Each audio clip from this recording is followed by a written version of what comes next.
할렐루야. 이해하시면 참 잘 나오셨습니다. 우리 옆에 분 한 분 인사하도록 하겠습니다. 잘 나오셨습니다. 잘 나오셨습니다. 큰 은혜 받으십시오. 네, 받으세요.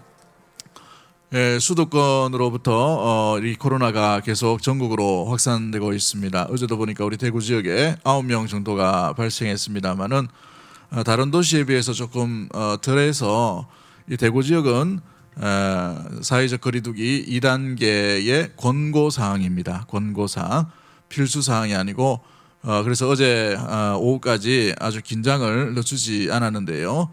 우리가 만약에 2단계가 되면 비대면으로 예배를 드려야 됩니다. 행정조치가 일어나기 때문에 다행히 대구 지역이 그래도 좀 덜해가지고 권고 사항인데 교회에서는 식사를 안 했으면 좋겠다. 그리고 또 무엇보다도 함께 이렇게 많이 모이는 시간을 최소한으로 좀 줄여서 좀 모였으면 좋겠다. 이렇게 해서 오후 예배는 부득불 한 주나 두 주 정도 이렇게 가정 예배로 드려야 될 것 같습니다.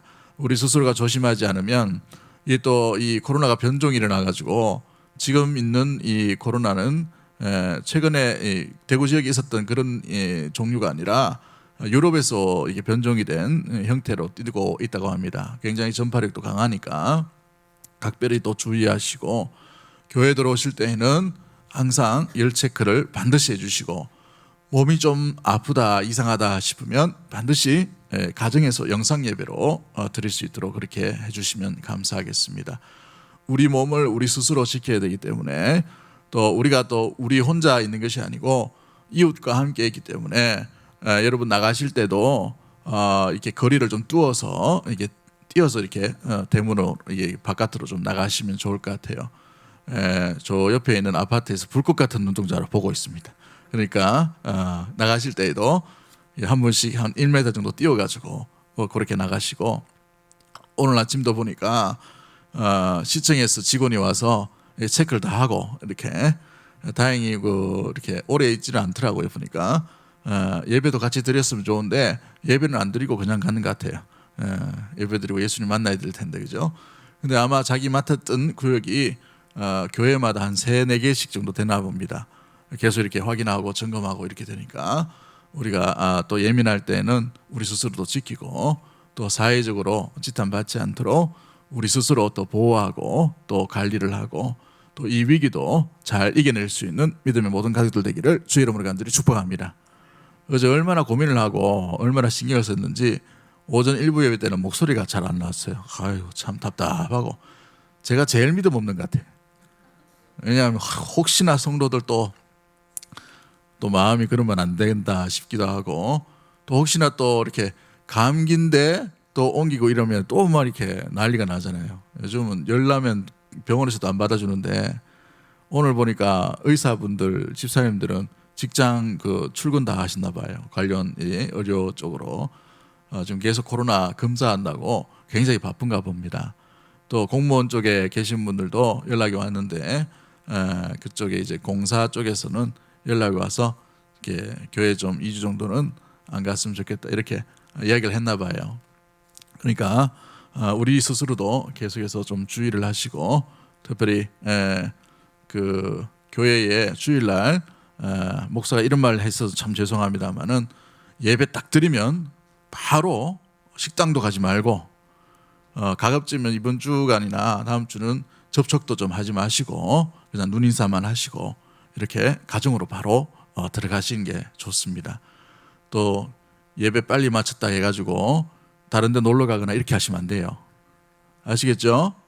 할렐루야. 자, 오늘 본문의 말씀을 통해서 답은 하나님께 있습니다 라는 제목으로 말씀을 나누도록 하겠습니다. 일상생활 속에서 하나님의 뜻이 이루어지는 것을 분별하기란 사실적으로 쉽지 않은 모습을 띠게 되죠. 분별이 잘 안 되기 때문에 그렇습니다. 하나님의 뜻이 무엇인지 어떻게 이루어지는지를 우리가 잘 파악하지 못하지요. 왜냐하면 거친 환경이 이것을 우리의 시각, 믿음의 시각을 가려버립니다. 그래서 환경이 우리를 온전히 주의 뜻을 붙드는데 여러 가지 영향을 끼치게 됩니다. 또 심리적인 불안 상태가 오게 돼요. 그렇죠? 마음에 염려가 있고 걱정이 있고 두려움이 있고 또 위협이 있고 아픔이 있으면 어떻게 됩니까? 조마조마해져서 하나님을 온전히 신뢰하고 평안히 임해야 되는데 그런 상황 가운데 나가지 못하게 되지요. 또 어떻습니까? 우리가 세상을 나가다 보면 예수 믿는 사람보다 믿음 있는 사람보다 믿음 없는 사람들이 우리 주위에 훨씬 많아요. 믿음 없는 사람들이 우리 주위에 있기 때문에 우리 역시도 이 믿음을 온전히 간직하고 믿음으로 살기가 쉽지 않은 모습들을 띠게 됩니다. 그래서 하나님께서 일하심, 하나님께서 역사하심, 그 가운데에서 믿음으로 그것을 바라본다는 것, 묵묵히 견디며 그것을 임하시는 것을 눈으로 목도하는 것은 매우 쉬운 일이 아님을 우리는 잘 알고 있어요. 그러나 오늘 본문 41장에 보면 하나님께서 어떻게 일하시는지 그 일하심이 구체적으로 등장하는 것을 보게 됩니다. 우리 41장에도 보면 하나님께서 직접 나타나시는 것은 없어요. 꿈으로 하나님의 뜻을 계시하시고 또 꿈을 해석하는 사람도 하나님을 알고 있는 한 사람을 통해서 하나님의 뜻을 드러내는 것을 보게 되죠. 그러나 1절부터 마지막 절까지 모든 것을 이루어 가시고 주도해 가시는 분이 누구냐면 하나님 아버지시라는 것입니다. 오늘 우리 16절 말씀을 우리 한번 다 같이 읽어봅니다. 16절 말씀 같이 봅니다. 시작. 요셉이 바로에게 대답하여 이르되 내가 아니라 하나님께서 바로에게 편안한 대답을 하시리이다. 아멘. 누가 대답을 주신다라고 되어 있어요? 하나님이 주신다는 겁니다. 요셉이 자기가 하는 거예요. 그러나 하나님과 함께하는 사람 요셉을 통해 하나님께서 이 정답을 해답을 이 바로에게 주실 것입니다 라는 믿음의 고백과 신앙의 분명한 드러냄이 여기에 나타나는 모습들을 띠고 있는 것이지요. 그렇습니다. 요셉은 17세에 노예로 팔려가게 됩니다. 젊은 시절 특히 이 청소년기에 하나님께서 주신 그 꿈이 어찌 보면은 노예로 팔려가고 또 감옥에 들어감으로 말미암아 어떻게 됩니까? 젊었을 때의 꿈이 어린 시절의 꿈이 하나의 몽상과 같아지는 역할들을 보게 되죠. 우리 여기에 모인 많은 분들도 젊었을 때 꿈 한 가지씩 다 가지고 계셨죠? 없는 것처럼 이렇게 각자 나름대로 여러 가지 꿈이 있었을 것입니다. 그 꿈이 좀 이루어지셨습니까? 아이고 감사하네요. 권사님 한 분이 꾸덕꾸덕 하시면서 이제 이루어졌다고 이렇게 하시는데 그죠?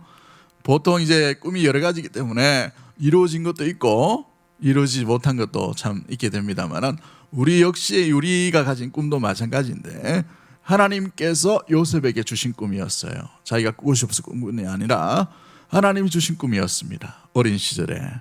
그런데 노예로 팔려갔어요. 감옥으로 들어갑니다. 그러면 꿈이 이루어지고 있는 것입니까? 꿈과 전혀 상관없는 삶을 살아가는 거예요. 일반적인 세상 사람들의 시각과 눈으로 보면 꿈과는 멀어지는 것이죠. 젊은 날에 한번 꾸어봤던 몽상과 같은 것입니다.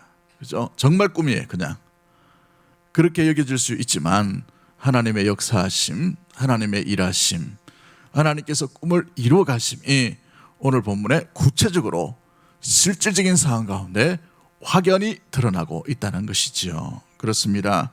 하나님은 잠자고 계신 분이 아니라 멈춰 계시는 분이 아니라 꿈을 이루시고 뜻을 이루어 가시는 놀라운 전능하신 하나님이요 신실하신 하나님인 줄 믿는 믿음의 모든 가족들이 되기를 주의 이름으로 간절히 축복합니다. 그 내용이 나오는 것이 바로 이 41장의 내용이지요. 요셉을 통해 또 여러 사람들을 통해 하나님의 일하심, 하나님께서 역사하심, 하나님께서 구체적으로 어떻게 하나님의 뜻을 성취해 가고 계신가요? 첫 번째 우리가 기억해야 될 것이 무엇입니까? 하나님은 정한 때에 가장 정확한 때를 따라서 하나님의 뜻을 성취해 가신다는 사실이에요. 우리 한번 문장을 한번 읽어보도록 합니다. 시작. 하나님께서 정한 정확한 때를 따라 성취하십니다. 무엇을요? 하나님의 뜻을. 하나님의 뜻을. 여러분 하나님은 하나님의 뜻을 가장 정확한 때에 정확한 기한 가운데에 그 뜻을 이루어 가시는 놀라운 전능하신 하나님이라는 사실이에요. 창세기 41장의 핵심적인 내용은 하나님께서 요셉에게 주신 꿈이 바로의 꿈을 통해서 이루어지게 하시는 것을 보게 되지요. 성취하시는 하나님의 모습이 담겨져 있게 되는 것입니다. 바로 앞에 히브리 노예가 서 있는 모습들로 나타나고 있는 것이지요. 하나님 앞에 또 사람들 앞에 잊혀진 바 되었던 같은 이 요셉이 드디어 하나님께서 바로 앞에 세상 앞에 세상의 모든 권력의 핵심과 정점에 있는 사람 앞에 요셉을 들어 사용하시는 것을 보게 돼요. 나타내 주시는 것을 보게 되는 것이지요. 이 일을 통해 요셉을 바로 앞에 세우시고 애국과 이스라엘의 하나님의 뜻을 인하여 구원케 하시는 하나님의 뜻이 구체적으로 등장하고 있게 되는 것입니다. 여러분, 이 사실이 우리에게 주는 교훈이 무엇입니까? 하나님은 정한 때를 따라 정확하게 일하고 계신다는 사실입니다. 우리 한번 따라하도록 하겠습니다. 하나님은 정한 때를 따라 정확하게 일하고 계십니다. 정확하신 하나님을 의심하지 않게 되기를 주의 이름으로 간절히 축복합니다. 하나님은 요셉과 그에게 주신 꿈을 결코 잊지 아니하셨다는 사실이에요. 하나님의 정한 때가 되지 않았기 때문에 하나님의 드러내심이 나타나지 않는 것이지 하나님께서 멈춰서 있는 것이 결코 아니라는 사실이지요. 정한 때를 따라 일하고 있는 하나님이라는 사실입니다. 그러므로 우리가 알 수 있는 것은 시간의 주관자가 누구이신가? 누구예요? 하나님이시라는 겁니다. 여러분, 우리의 시간 우리에게 아니고 우리에게 위임해 주시고 맡겨주신 하나님의 놀라운 전능하신 은혜와 사랑인 것이지요. 모든 시간을 다스리시는 분은 하나님인 줄 믿습니다. 그 하나님이 요셉의 시간을 관리하고 있는 것입니다. 만 2년 후에라고 1절이 시작하죠. 우리 1절 말씀 같이 봅니다. 시작. 만 2년 후에 바로가 꿈을 꾼즉 자기가 나일 강가에 서 있는데. 그렇죠. 여러분, 이 요셉의 전체 스토리와 요셉의 일생을 드러내는 단어가 뭐냐 하면 꿈이라는 겁니다. 요셉이 꿈을 꿉니다. 꿈 때문에 노예로 팔려갑니다. 꿈을 간직하고 살아가다가 성실하게 살다가 노예에서 죄수로 끌려 내려가게 되지요. 근데 그곳에서 술 가는 장과 떡 가는 장에 꿈을 해석해 주게 됩니다. 답이 하나님께 있음을 드러내므로. 그러나 그 술 가는 장이 요셉을 어떻게 하죠? 40장 마지막 절을 보면 까맣게 잊어버립니다. 까맣게 잊어버려요. 은혜를 베풀고 도움을 줬음에도 불구하고 술 가는 장이 잊어버렸다는 것입니다. 그런데 만 2년 후에 이제는 누가 꿈을 꾸게 됩니까? 바로라는 애굽의 절대 권력자인 왕이죠. 이 바로에게 하나님께서 꿈을 주시는 것을 보게 돼요.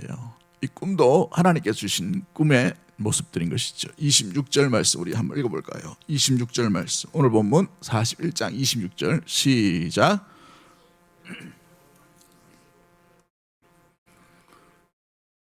아, 25절 말씀입니다. 죄송합니다. 25절입니다. 시작. 요셉이 바로에게 아뢰되 바로의 꿈은 하나라. 하나님이 그가 하실 일을 바로에게 보이심이니이다. 하나님이 그가 하실 일을 누구에게 보였다고 되어 있습니까? 바로에게 보이십니다. 이 꿈의 의미가 뭐냐? 바로에게 하나님의 뜻을 알리기 위해 사용된 도구였다는 것이죠.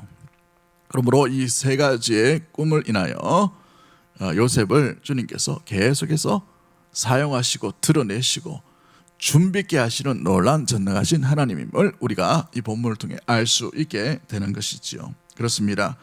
하나님은 정한 시간, 정한 때를 따라 정확하게 일하고 계셨던 것입니다. 그로 인하여 만 2년 후에 요셉을 바로의 꿈을 통해 등장시키기 위한 놀라운 계획을 가지고 계셨다는 것이지요. 여러분, 그렇습니다. 우리 예수님의 탄생도 어떻게 됩니까? 하나님의 정확한 때를 따라 그리스도께서 이 땅 가운데 오신 줄 믿습니다. 갈라디아서 4장 4절 말씀에 뭐라고 되어 있어요? 때가 참에 그 하나님이 그 아들을 보내사라고 되어 있어요. 때가 찼기 때문에 하나님께서 그 아들 예수 그리스도를 이 땅에 보내신 것입니다. 예수 그리스도께서도 하나님께서 정하신 때를 따라 움직이시는 것을 의미해 주고 있는 것이지요. 그렇습니다. 그러므로 우리는 하나님의 때가 임할 때까지 무엇을 해야 될까요? 그러므로 기다려야 되는 것이죠. 때가 임할 때까지 견디고 인내해야 되는 것입니다. 때가 임할 때까지 겸손히 기다려야 되는 것이지요. 이 베드로를 한번 보십시오.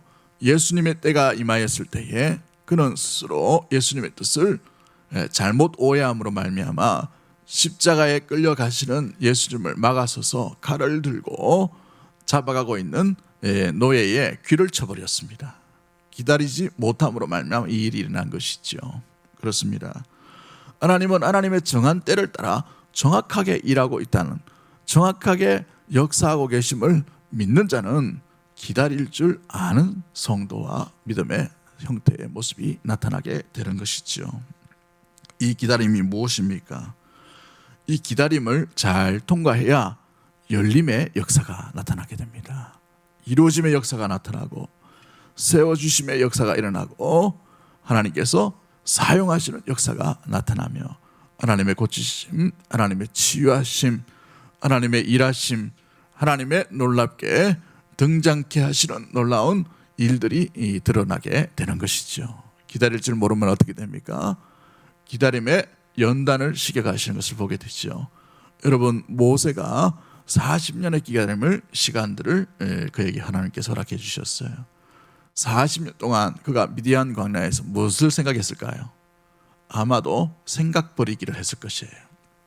애굽의 왕자로서의 복잡한 생각들, 애굽의 왕자로서의 여러 가지의 지혜와 학문들, 하나님 외에 다른 것을 의지했던 모든 것들 다 포기하고 버리는 그 시간, 40년 뒤에 미디안 광야 그 한 산 가운데에 하나님께서 나무 가운데 임하여 주셔서 하나님께서 하나님 되심을 이 모세에게 드러내심으로 스스로 있는 자, 언약과 약속의 하나님으로 나타내 주시는 것을 보게 되지요. 다윗을 소년 다윗으로 그냥 사용하신 것이 아닙니다. 기름 부은 귀한 왕으로서 이미 이렇게 선택받았지만 기름 붓고 난 뒤에 바로 서진 것이 아니라 그를 아둘람 굴이라는 곳으로, 유대 광야로, 때로는 블레셋에서 미친 척 해야 되는 그런 상황 가운데도 하나님께서 기다림의 시간들을 그에게 허락해 주셨다라는 사실을 우리는 기억해 가야 하는 것이지요. 그렇습니다. 여러분, 이 기다림의 시간을 잘 통과하셔야 돼요. 이 기다림의 시간을 낭비하면 안 되는 것이지요. 준비의 시간으로 우리는 맞이해야 될 줄 믿습니다. 요셉에게는 감옥 속에서의 만 2년의 시간이었어요. 만 2년의 시간.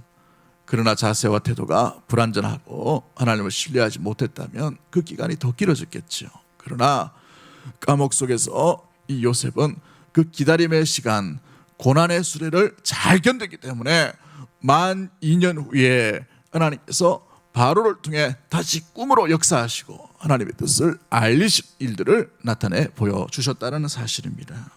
때로는 하나님의 은혜의 축복이 고난이라는 수레에 실려서 우리에게 다가올 때가 있게 됩니다. 어떤 사람에게는 2년의 시간, 어떤 사람에게는 10년의 시간이 될 수 있고 어떤 사람에게는 평생의 시간이 될 수도 있지요. 그러나 그 수레는 고난이라는 모양으로 오지만 그 수레 속에는 하나님의 놀라운 전능하심, 은혜와 선물이 기다리고 있는 줄 믿음의 눈으로 바라볼 수 있게 되기를 주의 이름으로 간절히 축복합니다. 요셉에게는 왕 앞에, 존귀한 자 앞에 서게 되는 놀라운 복이 이 고난이라는 수레 속에 함께 오게 되었어요. 어떤 이들에게는 회복의 놀라운 선물로 하나님께서 주실 때도 있고 또 하나님께서 길을 여시는 일들도 나타나게 될 줄 믿습니다. 그러므로 여러분, 이 기다림의 시간, 고난의 수레를 온전히 짊어지고 타고 있다면 끝까지 주께서 여실 때까지, 주께서 이루실 때까지, 주께서 세우실 때까지 온전히 인내하며 견디며 나아갈 수 있는 기다림의 믿음의 성도가 되기를 주의 이름으로 간절히 축복합니다. 베드로전서 5장 6절 말씀에 뭐라고 되어 있습니까? 우리 다 같이 한번 읽어보도록 합니다. 시작. 그러므로 하나님의 능하신 손 아래서 겸손하라. 때가 되면 너희를 높이시리라. 때가 차면 하나님께서 세우신다라고 되어 있어요. 그러므로 어떻게 하라고 되어 있죠? 겸손하라라고 되어 있어요. 능하신 손 아래. 겸손하라는 이유가 무엇입니까? 하나님께서 세우실 때까지 그게 진짜이기 때문에 겸손히 기다림으로 나가라라는 것이지요. 사무엘하 22장 28절 말씀에 어떻게 되어 있습니까? 주께서 곤고한 백성은 어떻게 하시고 구원하시고 교만한 자를 살피사 낮추신다라고 되어 있습니다. 그러므로 주께서 정하신 정확한 때에 정확하게 쓰임받는 믿음의 성도가 되기 위해서는 기다림의 시간을 아름답고 지혜롭게 견디며 고난이라는 수레바퀴 속에서 벗어나지 아니하고 그 속에 담긴 하나님의 놀라운 은혜를 만끽하며 살아갈 수 있는, 그러므로 말미암아 열림의 역사, 그러므로 말미암아 회복의 역사, 그러므로 말미암아 세우시는 역사가 믿음의 성도 가운데 날마다 일어나게 되기를 주의 이름으로 간절히 축복합니다. 두 번째 우리가 기게 될 것이 무엇입니까? 1절부터 8절까지 말씀을 보시면 하나님께서 사람을 통해 그 뜻을 어떻게 성취해 가시고 있나요? 하나님께서 성취하시는 방법이 무엇입니까? 하나님은 모든 만물이 하나님께서 직접 주관하고 계시고 다스리심으로 성취해 가신다는 사실이에요. 모든 만물의 주인이 누구이세요? 하나님이라는 것을 보여주고 있다는 사실입니다. 모든 세계 만물이 누구에 의해서 운행되고 있습니까? 하나님의 뜻 아래서 운행되고 있는 것을 보여주고 있다는 사실이지요. 그것을 나타내 주는 것이 무엇입니까? 여러분 1절부터 8절까지 핵심적인 내용이 뭐예요? 바로가 꿈을 꾸었어요. 두 가지의 꿈을 꾸죠. 살찐 소가 7마리가 왔는데 그 다음에 아주 마른 소가 그 7소를 다 잡아먹어 버렸어요. 그 다음에 어떤 꿈을 꿉니까? 아주 귀한 이 열매들, 이삭이 열매 맺는 7가지가 나타나죠. 7개의 이 가지가 뒤에 나오는 아주 흉측한 이 이삭으로 인하여서 다 삼킨 바 되어버립니다. 여러분 우리는 이 뜻이 무엇인지를 잘 알고 있어요. 그러나 당시에 바로가 이 꿈에 대해서, 이 흉한 꿈에 대해서 해석해 줄 사람들을 찾고 있습니다. 그런데 고대에는 이 꿈을 해석하는 것이 굉장히 중요한 의미예요. 점을 치는 것, 또 길흉화복을 내다보는 것, 천문을 관찰하는 것, 이 굉장한 의미의 사람들의 모습들이죠. 조선시대 때만 하더라도 천문 관찰하는 사람들이 굉장히 인정받게 되는 것을 보게 되죠. 아무튼 이 꿈을 해석하는 사람을 전국에 찾게 됩니다. 그런데 바로 옆에는 바로 이 왕 앞에는 이 꿈을 해석하는 사람들이 박사, 술객 해서 엄청나게 많은 사람들이 포진되어 있어요. 국가의 중요 대사를 알기 위해서 많은 사람들이 있다는 말이죠. 전문가들이란 말입니다. 우리로 치면 IT 전문가, 우리로 치면 경제 전문가, 우리로 치면 미래학자, 뭐 이 정도 되겠죠. 그런 고문들이 많이 있음에도 불구하고 한 사람도 해석하지 못했다라고 되어 있어요. 여러분 이 본문에서 주는 교훈이 뭡니까? 우리가 파악해야 될 것들이 뭐예요? 하나님께서 요셉만 알도록 그 꿈의 해석을 요셉에게 허락하셨다는 것이 첫 번째 의미입니다. 두 번째는 뭐예요? 절대 권력 앞에서 여러분 누가 봐도 흉한 꿈이에요. 흉한 꿈. 국가의 대사를 이야기하는데 이 흉한 꿈을 잘못 해석해 버리면 어떻게 될까요? 바로가 술 가는 장, 떡 가는 장을 마음의 노여움으로 말미암아서 감옥에 집어넣었어요. 그런 권력이 있는 사람인데 이 꿈을 잘못 해석하면 어떻게 됩니까? 우리로 치면 삼조기명하는 것처럼 되는 거예요. 멸족되는 거예요. 엄청난 두려운 자리인 모습들이죠. 그래서 흉한 꿈인데 이 흉한 꿈이 어떻게 이루어질지를 알고는 있음에도 불구하고 제대로 말을 못하는 거예요. 정확한 걸 모르기 때문에 그런 거예요. 정확한 거. 정확한 답이 어디에 있는지 모르기 때문에 그런 거예요. 그런데 이 답을 알고 있는 한 청년이 있죠. 30살 된 요셉이었습니다. 히브리 사람이.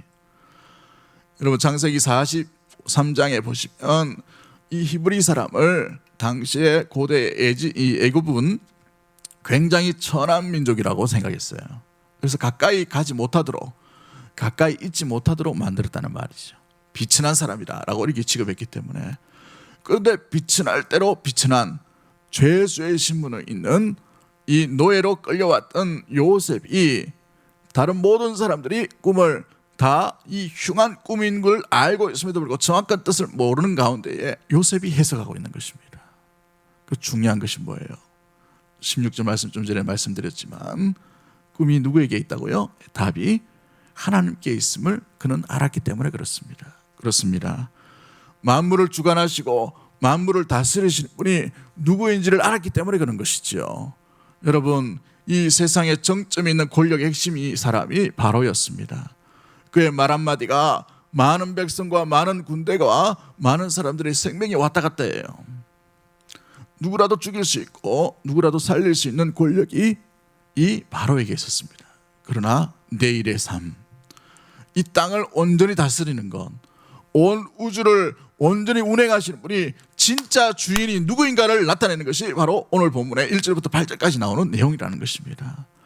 꿈 하나 해석하지 못해서 근심하고 걱정하고 있는 바로의 현실의 모습이 인간적인 모습, 인간의 연약함, 인간의 부족함, 인간의 한계를 그대로 드러내는 것입니다. 아무리 권력이 많고 아무리 힘이 있다 하더라도 내일의 삶 앞에 두려워 벌벌 떠는 것이 인생의 삶이라는 것이죠. 그러므로 인생의 답, 모든 만물을 주관하시는 분이 누구인가, 진짜 주인이 누구인가를 드러내는 것이 바로 이 바로에게 꿈을 주시는 하나님의 놀라운 은혜, 놀라운 계시, 놀라운 계획들이 여기에 담겨져 있는 것입니다. 우리 인생의 주인도 우리 하나님 아버지인 줄 믿습니다. 내 인생이 내게 아니에요. 내 시간이 내게 아닙니다. 내 삶이 내 것이 아니에요. 주님께서 의미를 부여해 주시고 맡겨주신 인생이요 삶인 줄 믿습니다. 그러므로 나의 삶도 우리의 주위의 모든 것도 모든 만물을 다스리시는 분이 우리 하나님, 우리 이 모든 만물을 다스리시는 분이 하나님인 줄 알고 하나님께 날마다 답을 구하고 답이신 주님 앞에 날마다 가까이 가며 주님을 의지할 수 있는 믿음의 모든 가족들이 되기를 주의 이름으로 간절히 축복합니다. 그렇습니다. 정답은 하나님께 있는 것이에요. 답이 하나님께 달려있는 것입니다. 사람이 답을 찾기 위해 동분서주할 때가 있죠. 이 길을 찾아봅니다. 이 사람을 만나봅니다. 이런 방법을 해봅니다. 이런 철학을 만들어봐요. 그러나 답은 정확하게 정해져 있어요. 하나님께 있는 줄 믿는 믿음의 모든 가족들 되기를 주의 이름으로 간절히 축복합니다. 하나님께 있는 것이에요. 답이 엉뚱한 데 찾으면 안 되는 것이죠. 도울림이 없는 권력자를 의지하는 것이 아니에요. 잠깐 도움을 줄 수 있는 술가는 바로 그게 아니라 바로도 다스리시고 바로의 꿈도 주시고 바로에게 내일의 삶대로 허락해 주시는 놀라운 은혜의 하나님, 전능하신 그 하나님을 의지할 때만이 우리에게 정확한 답의 길, 그 길로만 걸어갈 수 있게 되는 것입니다. 그렇습니다. 사랑하는 성도 여러분, 우리가 주인이 누구인가, 누가 다스리신가, 이걸 분명히 할 때 우리는 길을 잃지 않게 되는 것이죠. 답은 하나님께 있는 줄 믿습니다. 우리의 삶의 답도 마찬가지예요. 이 혼란한 코로나 중국 가운데 우리가 나아가야 될 길과 답도 하나님께 있는 줄 알고 주님만 의지할 수 있는 믿음의 모든 가족들 되기를 주의 이름으로 간절히 축복합니다. 주님께 답이 있는 줄 믿는 믿음의 모든 가족들이 되기를 주의 이름으로 간절히 축복합니다. 할렐루야. 그렇습니다. 답이 하나님께 고정되어 있고 그 하나님 앞에 나아간다는 것은 우리의 삶이, 우리의 방향이 헷갈려 하지 아니하고 엉뚱한 길로 헤매지 않게 되는 것을 보게 돼요. 나침반이 정확하기 때문에 그런 거예요. 우리의 나침반에 방하는, 나아가는 방향, 그 가르치는 방향이 하나님이요 그리스도의 십자가의 그 방향이 되기를 주의 이름으로 간절히 축복합니다. 그 방향이 고정되어 있으면 여러분, 세상의 고민과 걱정과 불안과 염려와 아픔과 수많은 상황이 온다 하더라도 우리의 내면이 결코 흔들릴 수가 없어요. 이 평안을 빼앗기지 않게 되는 것이죠. 이렇게 설교를 했지만 저도 이번 주간 굉장히 불안했어요. 혹시 또 이렇게 비대면 하락하면 어떡하나 싶기도 하고, 물론 뭐 이렇게 코로나가 이제 생활 국면이 돼가지고 이제 뭐 저 유럽이나 미국 보니까 감당이 안 되는 것 같아요. 빨리 백신과 치료제가 나와야 되는데 이게 또 변형이 자꾸 일어나면 이게 또 어렵잖아요. 그죠? 우리가 스스로 보호할 수밖에 없는데 얼마나 걱정이 되는지, 한쪽에는 뉴스 틀어놓고 한쪽에는 또 성경 말씀 보고 이러다 보니까 막 주님을 의지해야 되는데 마음속으로는 얼마나 불안이 넘치고 걱정이 되고 염려가 되는지 잠을 못 자겠어요.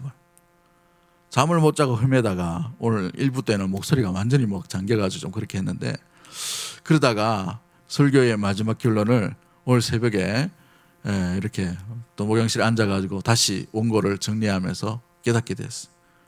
내가 주님을 의지하지 못하면 못할수록 두려움의 마음이 그 자리를 차지하게 되고 더 채워지게 되고 다른 것들로 더 많이 이렇게 나아가게 되는 것이죠.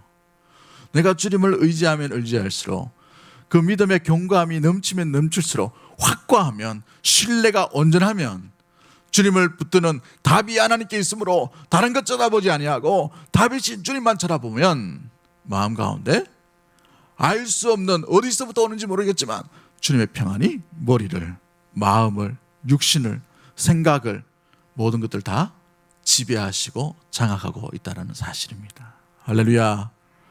우리 일주일 동안 불안과 염려 가운데 거하지 마시고 다윗신 하나님을 붙들므로 말미암아 주의 평안 가운데 거하게 되기를 주의 이름으로 간절히 축복합니다. 우리 한국 사람들은 특징이 고난이 오면 잘 견뎌요. 전통적으로 보면. 근데 그냥 깡으로 이기고 그냥 악을 쓰면서 이기는 것이 아니라 믿음의 성도는 주님과 함께 이 시간들을 기다림으로 말미암아 열림의 시간을 맞이하고 주님을 의지함으로 말미암아 다윗인 주님과 함께 나아감으로 말미암아서 불안 가운데가 있는 것이 아니라 평안 가운데에 그 길을 온전히 이겨내고 나가게 될 줄 믿습니다. 우리 함께 그렇게 나가게 되기를 주의 이름으로 간절히 축복합니다. 우리 교회가 주님께 답이 있는 줄 알고 시선을 주님께 고정함으로 주님으로 인하여서 우리가 주님과 함께 이 고통과 지나갈 것을 분명히 알지만 지혜롭게 믿음으로 견디며 나아갈 수 있는 모든 가족과 모든 심령들이 되기를 주의 이름으로 간절히 축복합니다. 우리 찬양 하나 하도록 하겠습니다. 예수 늘 함께 하시네. 고단한 인생길 힘겨운 오늘도 예수 내 마음 아시네. 지나간 아픔도 마주할 세상도 예수 내 마음 아시네. 우리 믿음으로 한번 고백합니다.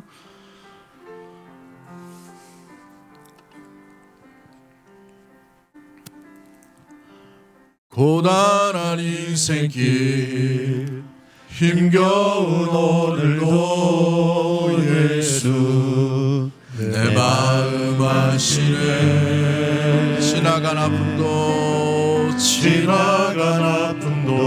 마주할 세상도 예수 내 마음 아시네. 하루를 살아도 기쁨으로 가니 예수 늘 함께 하시네. 후회도 염려도 온전히 맡기리 예수 늘 함께 하시네. 믿음의 눈 들어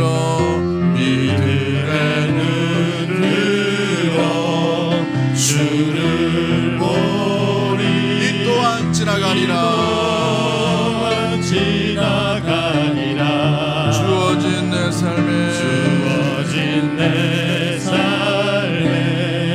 시간 속에 주의 뜻 알게 믿음의 눈 들어 주를 보리. 믿음의 눈 들어 주를 보리. 이 또한 지나갈 줄 믿습니다. 이 또한 지나가리라. 주어진 내 삶에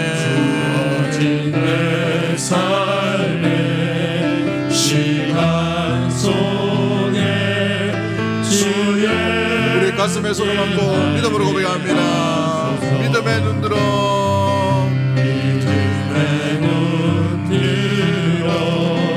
주를 보리. 이 또한 지나가리라. 주어진 내 삶에 시간 속에 주의